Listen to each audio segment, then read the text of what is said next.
உயிர்த்தெழுந்த இயேசு கிறிஸ்துவின் வல்லமை ஊழியங்கள் வழங்கும் வசனப் பெட்டகம். இயேசுவே கர்த்தர். இயேசுவையே தேவன் ஆண்டவரும் கிறிஸ்துவுமாக்கினார். இயேசுவே ராஜாதி ராஜா, கர்த்தாதி கர்த்தா. கிறிஸ்துவே மரித்தோர் மேலும் ஜீவனுள்ளோர் மேலும் ஆண்டவர். கிறிஸ்துவே போதகரும் ஆண்டவருமாயிருக்கிறார். வசனப் பெட்டகத்தின் இன்றைய தின கருப்பொருள் ரட்சிப்பு. கர்த்தரின் பலனும் என் கீதமுமானவர், அவர் எனக்கு ரட்சிப்புமானார். ரட்சிப்பை குறித்ததான வேத வசனங்களை பார்க்கலாம்.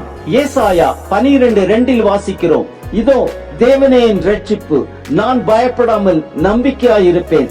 கர்த்தராகிய யெகோவா என் பலனும் என் கீதமுமானவர், அவரே எனக்கு ரட்சிப்புமானவர். யாத்திரையாகமம் 15:2 வாசிக்கிறோம், கர்த்தரின் பலனும் என் கீதமுமானவர், அவர் எனக்கு ரட்சிப்புமானவர்.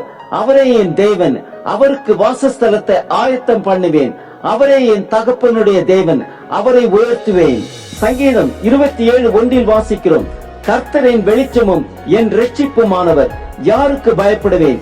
கர்த்தரின் ஜீவனின் பலனானவர், யாருக்கு அஞ்சுவேன்?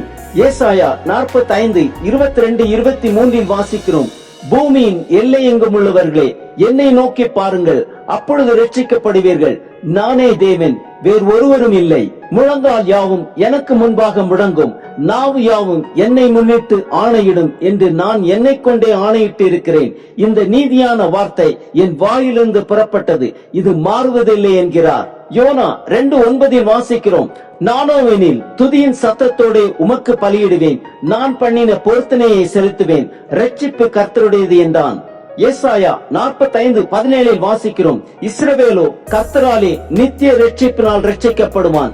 நீங்கள் என்றென்றைக்கும் உள்ள சதா காலங்களிலும் வெட்கப்படாமலும் கலங்காமலும் இருப்பீர்கள். லூக்கா 2:30-31-32 வாசிக்கிறோம், புறஜாதிகளுக்கு பிரகாசிக்கிற ஒளியாகவும் உம்முடைய ஜனமாகிய இஸ்ரவேலுக்கு மகிமையாகவும் தேவரீர் சகல ஜனங்களுக்கு முன்பாக ஆயத்தம் பண்ணின உம்முடைய இரட்சணியத்தை என் கண்கள் கண்டது என்றான். ரோமர் 1:16 வாசிக்கிறோம், கிறிஸ்துவின் சுவிசேஷத்தை குறித்து நான் வெட்கப்படேன். முன்பு யூதரிலும் பின்பு கிரேக்கரிலும் விசுவாசிக்கிறவன் எவனோ அவனுக்கு ரட்சிப்பு உண்டாவதற்கு அது தேவ பலனாயிருக்கிறது. மத்தேயு 1:21 வாசிக்கிறோம், அவள் ஒரு குமாரனை பெறுவாள், அவருக்கு இயேசு என்று பெயரிடுவாயாக, ஏனெனில் அவர் தமது ஜனங்களின் பாவங்களை நீக்கி அவர்களை ரட்சிப்பார் என்றான்.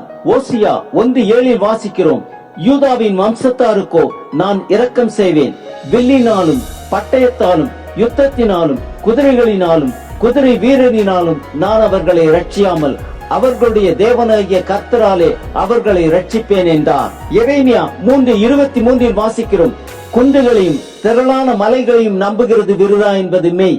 இஸ்ரவேலின் ரட்சிப்பு எங்கள் தேவனாகிய கர்த்தருக்குள் இருப்பது என்பது மெய்யே. 1 சாமுவேல் 2:1 வாசிக்கிறோம், அப்பொழுது அந்நாள் ஜெபம் பண்ணி என் இருதயம் கர்த்தருக்குள் களி கூறுகிறது, என் கொம்பு கர்த்தருக்குள் உயர்ந்திருக்கிறது, என் பகைஞரின் மேல் என் வாய் திறந்திருக்கிறது, உம்முடைய ரட்சிப்பினாலே சந்தோஷப்படுகிறேன். யோபு 13:16 வாசிக்கிறோம், அவரே என் ரட்சிப்பு, மாயக்காரனோ அவர் சன்னதியில் சேரான். ஏசாயா 61:10 வாசிக்கிறோம், கர்த்தருக்குள் பூரிப்பாய் மகிழுகிறேன், என் தேவனுக்குள் என் ஆத்துமா களி கூர்ந்திருக்கிறது. மணவாளன் ஆபரணங்களினால் தன்னை அலங்கரித்துக் கொள்ளுகிறதற்கும் மணவாட்டி நகைகளினால் தன்னை சிங்காரித்துக் கொள்ளுகிறதற்கும் ஒப்பாக அவர் ரட்சிப்பின் வஸ்திரங்களை எனக்கு உடுத்தி நீதியின் சால்வையை எனக்கு தரித்தார்.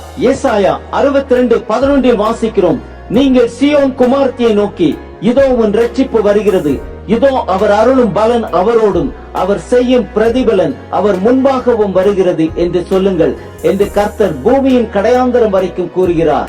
ஆபகுக் 3:18 வாசிக்கிறோம், நான் கர்த்தருக்குள் மகிழ்ச்சியாய் இருப்பேன், என் ரட்சிப்பின் தேவனுக்குள் களி கூறுவேன். ஏசாயா 52:10 வாசிக்கிறோம், எல்லா ஜாதிகளின் கண்களுக்கு முன்பாகவும் கர்த்தர் தம்முடைய பரிசுத்த புயத்தை வெளிப்படுத்துவார். பூமியின் எல்லைகளில் உள்ளவர்கள் எல்லாரும் நமது தேவனுடைய ரட்சிப்பை காண்பார்கள். ஆம், ரட்சிப்பு தேவனாகிய கர்த்தருக்குள் இருக்கிறது. இயேசு கிறிஸ்துவை நாம் பாவங்களை நீக்கி ரட்சிக்க வல்லவர். முழங்கால் யாவையும் அவருக்கு முன்பாக முடக்கி நாவால் தேவனை அறிக்கை பண்ணுவோம்.